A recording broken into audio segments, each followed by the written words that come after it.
La última vez habíamos quedado, creo, en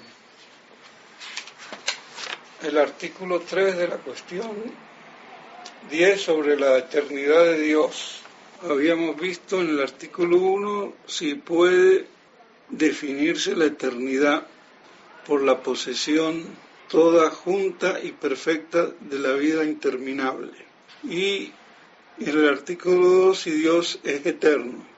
Y habíamos visto que es eterno porque su esencia es su misma eternidad. Y por eso va de la inmutabilidad a la duración, que en Dios es eterna. Entonces ahora en el artículo 3 sí es propio de Dios ser eterno. La eternidad es una consecuencia de la inmutabilidad.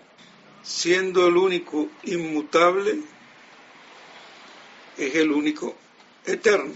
A eso se reduciría la demostración o la prueba. Así dice Santo Tomás que la eternidad verdadera y propiamente solo es en Dios, porque la eternidad es una consecuencia de la inmutabilidad. Entonces eso sería el principio. Y puede haber otras cosas eternas, pero que son una participación de la eternidad divina.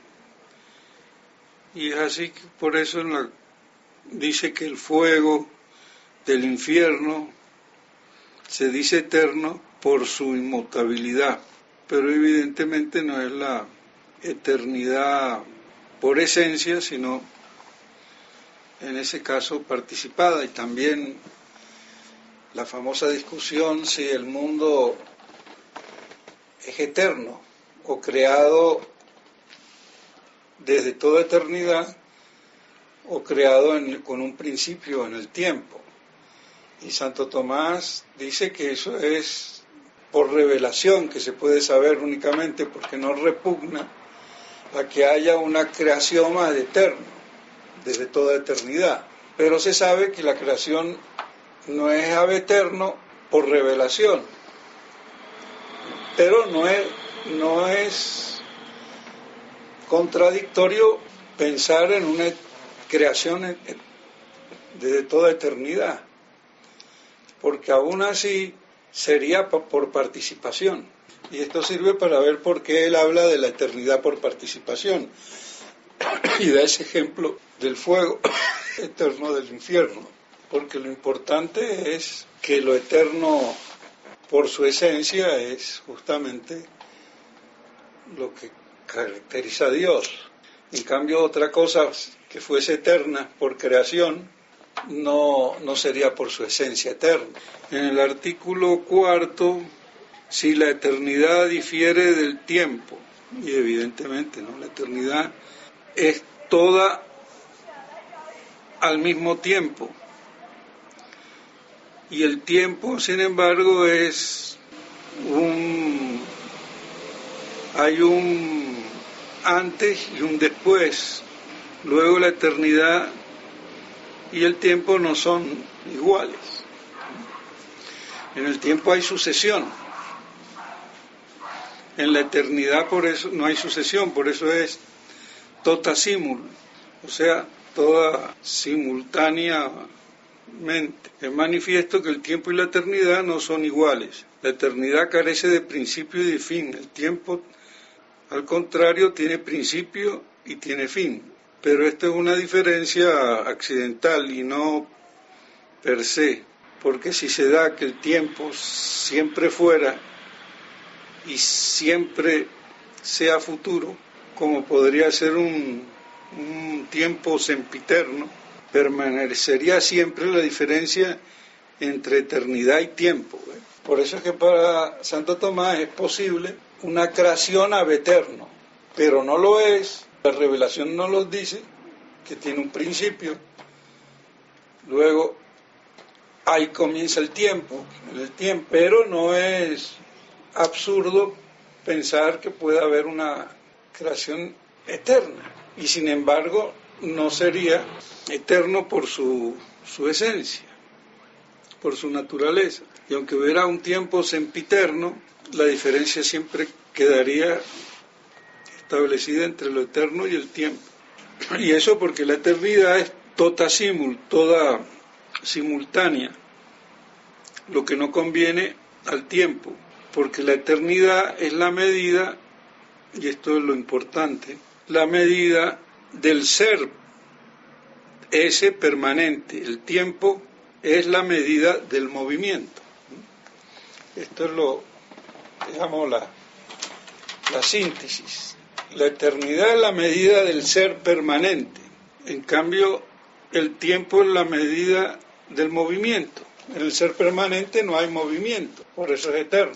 O sea que la duración de Dios es eternidad. La duración de la criatura es tiempo. Uno es la medida del ser permanente o perdurable y el otro es la medida del tiempo en la que se mueven las cosas que cambian, que son susceptibles de acto y potencia. En cambio, la eternidad es del acto puro, la duración del acto puro. No dice aquí acto puro, pero está incluido. Entonces el tiempo es la medida del movimiento y de acuerdo al movimiento es el tiempo. Por eso tiene razón Einstein, aunque quieran decir que no. En esa parte el tiempo es relativo, no es absoluto, y es relativo al movimiento dentro de un espacio, porque las cosas se mueven en un tiempo dentro de un espacio. Si no hubiera movimiento, no habría tiempo ni espacio. Y en eso tiene razón. En otras cosas ya será diferente, pero en eso tiene razón. Ni el espacio es absoluto, ni el tiempo es absoluto. Y hay una relación, porque no hay tiempo sin espacio y sin movimiento. ¿Qué es lo que genera el tiempo y el espacio? El movimiento, los cuerpos que se mueven. Y se mueven siempre en un espacio y en un tiempo. Bueno, entonces dice así en respuesta a la objeción tercera del artículo cuarto. La eternidad es la propia medida del mismo ese, y el tiempo es la medida propia del movimiento. Entonces queda claro por qué Dios es eterno, porque es el ese acto puro, inmutable, sin antes y después, sin movimiento, sin cambio. La cuestión que digo en el artículo 5 se pregunta de la diferencia entre el evo y el tiempo, y dice que el evo difiere del tiempo y de lo eterno, como un medio existente entre ambas cosas, ¿no? O sea, como algo intermedio entre el tiempo y la eternidad es el evo, que vendría a ser la medida de los ángeles, ¿no? La eternidad carece de principio y de fin. El tiempo tiene principio, pero no tiene fin. El tiempo tiene principio y tiene fin. Por eso dice que el evo es intermedio. La eternidad sin principio ni fin, el tiempo con principio y fin, y el evo con principio pero sin fin. Y el evo sería la forma angélica, ¿no? Mediría el tiempo de la forma angélica. Sería la medida de los ángeles porque tienen un principio pero no tienen fin. ¿Y cómo vamos a hacer nosotros en la eternidad también? Claro que esto es una distinción accidental, porque él dice que esta diferencia es accidental, como ya se dijo anteriormente. Y dice que es accidental porque aunque haya algo eviterno siempre que fuera y siempre sea en el futuro, se distinguiría de la eternidad de Dios y del tiempo. Y precisando más, él concluye que la eternidad es la medida del ser permanente. En cuanto algo tiene permanencia en el ser. Y por eso los ángeles dice, incluso él dice también que los cuerpos celestes, ¿no?, tienen esa propiedad eviterna, pero aunque no son espíritus puros, sino que son cuerpos, pero de todos modos lo que caracteriza a lo eterno es que no tiene principio, y el ángel tiene un principio, y lo mismo los cuerpos celestes, aunque no tengan un fin. Los ángeles tienen un principio, entonces su ser no es...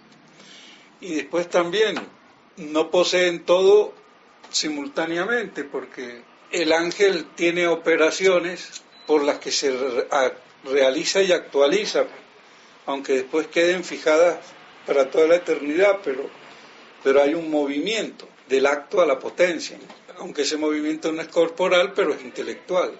En cambio en Dios no se da eso. Y hablando de la visión de la gloria, dice que es una participación de la eternidad. Y él llega a admitir aquí en la respuesta a la segunda objeción que el ego, aunque sea todo simultáneo, sin embargo no es la eternidad, porque se compara siempre como un principio y un fin, aunque lo tenga como simultáneo, pero hay un principio y hay un fin. Por ejemplo, aquí no lo dice, pero cuando el ángel decide querer algo, hay un principio. Cuando decide en favor de Dios o en contra de Dios, se fija eternamente en esa elección y hay un fin. Y se puede dar simultáneamente casi, pero simultáneamente, como decir, como si fuera instantáneo, pero hay, no es lo mismo antes de elegir que después de elegir, antes de querer que después de querer. De todos modos, como lo eterno es la medida de Dios, porque es su esencia, su ese perdurable. En cambio el ángel no, el hombre menos todavía. Entonces la medida de esas tres realidades hace que una sea eterna, la otra eviterna y la otra temporal, ¿no? En la cuestión, en el artículo 6 de la misma cuestión 10, si hay un solo Evo o si hay varios Evos, ¿Uno por ángel? Dice en el set contra, el Evo es más simple que el tiempo y más cercano a lo eterno. Sin embargo, el tiempo es uno, luego mucho más el Evo. Entonces, un solo Evo. Sí, porque hay un tiempo medida de todas las cosas, ¿no? Entonces hay un Evo medida de todas las cosas eviternas. Pero aquí, a ver, es que no encuentro aquí cómo están, sin entrar en tanto vericueto, qué es lo que hace a la unidad del tiempo, ¿no? Considerando aquí las diferentes opiniones. Dice que hay que considerar que sería un Evo, porque cada cosa se mediría simplemente o simplísimamente según su género, como se dice en el libro 10 de la Metafísica de Aristóteles. Pues sería necesario que habría un eviterno que mediría ese eviterno. Digamos, se resumiría que tiene que haber una medida de todo lo que es eviterno, en definitiva, como hay una medida de todo lo temporal, ¿no? Hay un solo Evo y un solo tiempo. No deja de ser un poquito todo lo que hace al tiempo, también compliques que hay en la misma física. Habíamos visto que Santo Tomás decía que unidades de tiempo individuales no se podían sumar entre sí, ¿no? Unidades de tiempo individuales, ¿eso qué quiere decir? Sí, una unidad de tiempo, un tiempo no se puede sumar con otro tiempo y así como dar una sucesión infinita. No, lo que pasa es que el tiempo tiene un principio y tiene un fin, aunque yo pueda subdividirlo, pero incluso esa medida del tiempo es accidental, porque lo esencial es que el tiempo es la medida del movimiento, sea lo que fuera. Todo lo que pasa y movimiento en sentido metafísico, no solamente de traslación, el físico, todo lo que pasa de la potencia al acto, es decir, de todo lo que no es acto puro, es el tiempo. Y el Evo también, sería accidental eso que tiene principio pero no tiene fin, pero lo esencial es que hay un movimiento que pasa de la potencia al acto, aunque después sea permanente. Y en Dios eso no se puede dar porque es acto puro. Nunca puede haber paso de la potencia al acto. No se posibilita la potencialidad en ninguna de sus formas. Entonces, así como hay un solo tiempo, hay un solo o medida del movimiento, hay un solo ego para este caso. Pasa la cuestión 11 de la unidad de Dios. Y en el artículo primero se pregunta si lo uno añade algo sobre el ente. Y responde que lo uno no añade nada sobre el ente, sino en cuanto es una negación de división. O sea que lo uno no agrega nada al ente, sino en cuanto que el ente que no es divisible. Diría uno al decir que el ente es uno, simplemente que no es divisible.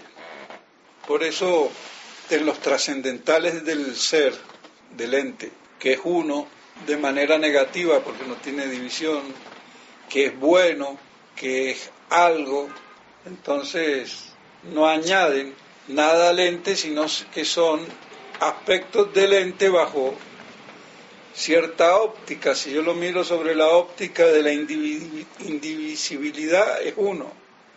Si lo mido bajo la óptica de que es algo, de cosa, es algo. Si lo miro bajo la óptica de apetecible, es bueno. Si lo miro bajo la óptica de verdadero, de conocido, es verdadero. Y también bajo la óptica de sería bello, pero como lo bello a veces dicen que no es un trascendental, que es un trascendental por derivación. Lo que pasa es que lo bello es como la síntesis del ente mirado como un bien, aquello que su visión o vista place, lo pulcro. Yo creo que es un trascendental, pero un trascendental sintético, que sería el esplendor de la forma, en cuanto buena, porque no es la pura verdad lo conocido, no es el puro bien apetecido, sino que es el ser, el ente, conocido como un bien, o reconocido como un bien, o tenido por un bien, y no simplemente por un bien apetecido, ni por una verdad conocida, sino una verdad conocida como bien en sí mismo. Entonces, lo uno no agrega nada sobre el ente. Y dice así Santo Tomás: es manifiesto que todo ser ese de las cosas consiste en ser indiviso. Todo lo que custodia su ser, custodia su unidad. Y aquí lo importante es ver que la unidad deriva del ese, porque el ese es lo que hace como constitutivo, entitativo, formal, que el ente sea, y por ende que sea uno.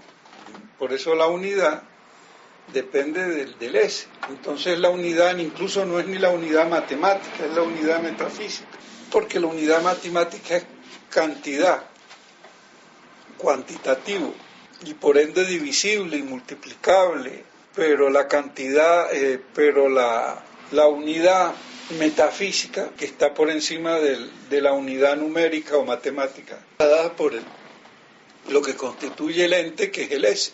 Y el ese, al ser uno, el ente es uno, por su propia indivisión, porque el ese no lo puedo dividir. No puedo dividir el ente, ya, metafísicamente hablando. Entonces también hay que diferenciar lo uno cuantitativo y lo uno metafísico, lo uno matemático y lo uno filosófico. Dice así Santo Tomás: cada cosa es una por su sustancia. ¿Y qué es lo que va a hacer a la sustancia? El ese. Entonces es el principio de la indivisión, ¿no? Entitativa. Y va a decir que lo que agrega como uno al ente algo ya es en el orden del número, y que eso pertenece al género de la cantidad. Eso dice, pero bueno. Lo que es indiviso según pertenece a la esencia de la cosa, puede ser divisible en cuanto a algo fuera de la esencia de la cosa, como pueden ser en un sujeto los muchos accidentes. Y ahí es donde entra la cantidad, que es un accidente. Pero la unidad esencial, la unidad sustancial, que viene de la unidad entitativa que da el ese a la cosa, pues hace que sea uno y no añade nada, sino simplemente que es, como dice al principio, la negación de la división. Y después pasa al artículo 2, donde dice, si lo uno y lo múltiple se oponen. Bueno, evidente, ¿no? Y dice en el set contra, la razón de la indivisibilidad, la razón de lo uno consiste en la indivisibilidad, y la razón de lo múltiple en la división. Luego lo uno y lo múltiple se oponen. Lo uno es lo indivisible y lo múltiple es lo divisible. Y dice, lo uno y lo múltiple se oponen de diverso modo. Lo que es principio del número se opone a la multitud que es el número. Entonces nos reafirma que ninguna privación toca o afecta totalmente al ese, pues su privación es la negación en el sujeto. Entonces va a decir que así como en el ente lo uno y lo bueno convienen, como habíamos dicho antes, vemos como aquí se remite sin hablar de los trascendentales, ¿no? El uno y el bien, que no añaden nada al ente, pero son como expresiones o manifestaciones del ente bajo un aspecto. Entonces queda claro que lo esencial es en distinguir entre la unidad entitativa y la unidad cuantitativa, la cantidad, la matemática, el número. El número se basa en la cantidad y es un accidente, y lo uno entitativo se basa en la unidad del ente, que es uno porque su ser, su ese, le da esa indivisión metafísica. Y si yo la quisiera dividir, la destruiría. O sea que la unidad metafísica es la indivisión, la negación de la indivisión. Yo niego que pueda ser dividido, y por eso digo, es uno. El ente es uno, y no añade nada al ser. Bueno, dejamos aquí, pero después ver en la próxima, en el artículo 3, si Dios es uno.